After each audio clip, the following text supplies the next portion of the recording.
नहमदुहु व नुसल्ली अला रसूलिल करीम अम्मा बाद। हमारे चैनल वॉइस टॉक में आप सभी दोस्तों को वेलकम करते हैं। चैनल की शुरुआत रब्बुल आलमीन के कलाम कुरान हकीम से करते हुए आपसे गुजारिश है कि हमारे चैनल को सब्सक्राइब करें, वीडियो को लाइक और कमेंट करके ज़रूर बताएं कि ये कोशिश हमारी आपको कैसे लगी और क्या कमी बेशी रही। आपका बताना हमारे लिए बहुत फ़ायदेमंद होगा इंशाअल्लाह। रहमानिर्रहीम। यासीन वल कुरआनिल हकीम इन्नका लमिनल मुरसलीन। तर्जुमा। यासीन, हिकमत भरे कुरआन की कसम, तुम यकीनन पैगंबरों में से हो।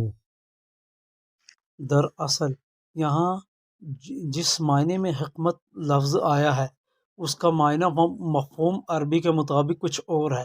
अरबी के मुताबिक इसका मायना है बेहतरीन अक्ल, समझ बूझ रखने वाला, गौर व फिक्र करने वाला, वाज़ो नसीहत से लोगों को सीधी राह दिखाने वाला। उर्दू ज़ुबान में बहुत से अरबी के अल्फाज इस्तेमाल किए जाते हैं, उन्हीं में से एक है, लेकिन उर्दू में आके इसका मायना मतलब कुछ और हो जाता है। हिकमत उर्दू में एक ख़ास किस्म का पेशा जो खिदमत खल्क से जुड़ा है, लोगों के बीमारियों का इलाज करने वगैरह को कहते हैं। और हकीम जो इलाज करने वाला इंसान होता है उसे कहते हैं। हिकमत और हकीम अरबी में और मायना में है, उर्दू में आके इसका मायना और मफ़हूम मतलब बिल्कुल अलग हो जाता है, बिल्कुल एक दूसरे के मुख्तलिफ हैं। वहाँ कुछ है और यहाँ कुछ। बहुत मशहूर हदीस है कि अल्लाह रब्बुल आलमीन जिससे मोहब्बत करता है उसे दीन की समझ बूझ इनायत करता है।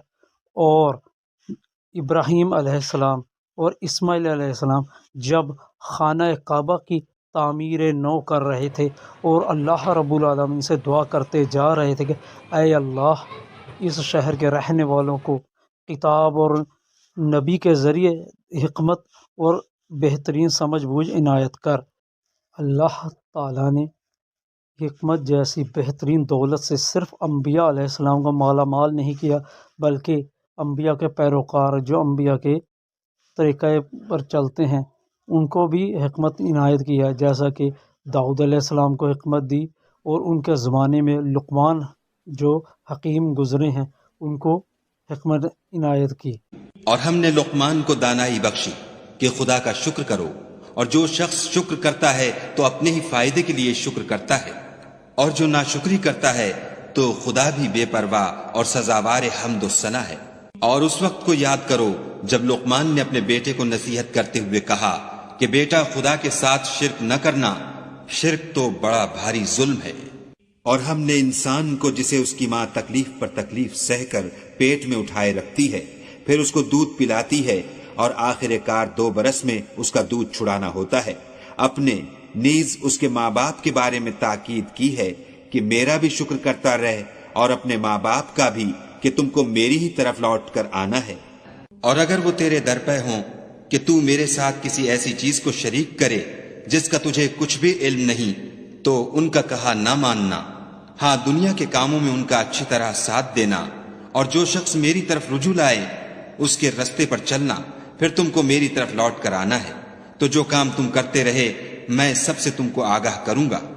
लुक़मान ने यह भी कहा कि बेटा, अगर कोई अमल बिलफर्ज राई के दाने के बराबर भी छोटा हो और हो भी किसी पत्थर के अंदर या आसमानों में मख्फी हो या जमीन में, खुदा उसको कयामत के दिन लामौजूद करेगा।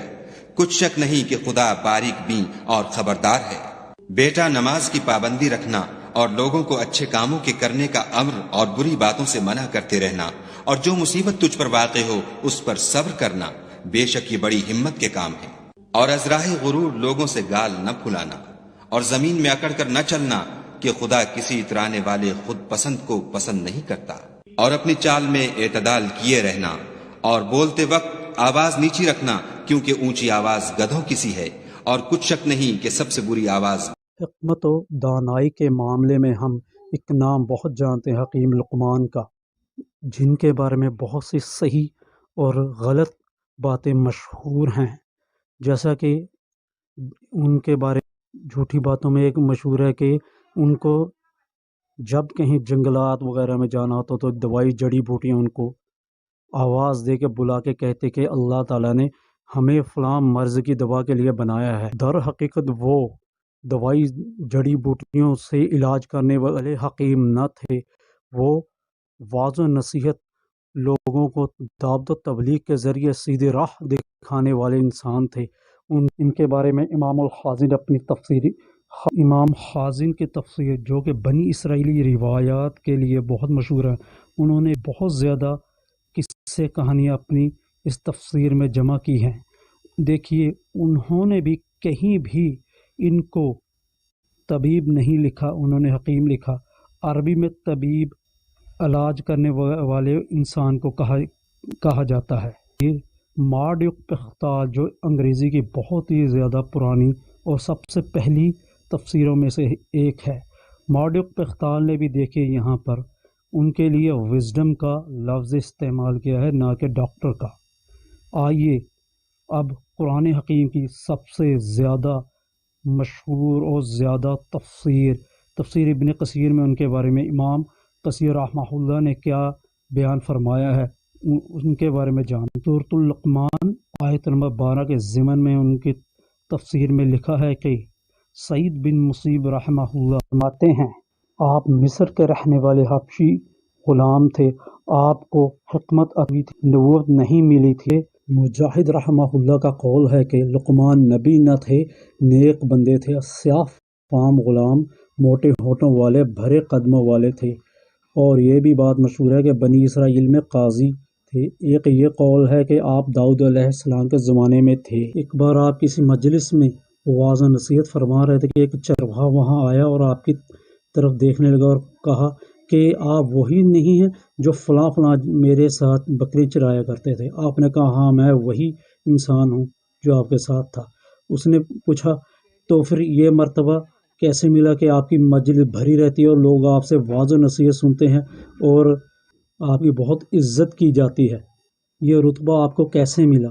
آپ نے فرمایا مجھے یہ رتبہ سچ بولنے، بیکار کلام سے پرہیز کرنے، اللہ کے فضل سے امانت کی ادائیگی، بے نفع کاموں کو چھوڑ دینے سے ملا ہے۔ اللہ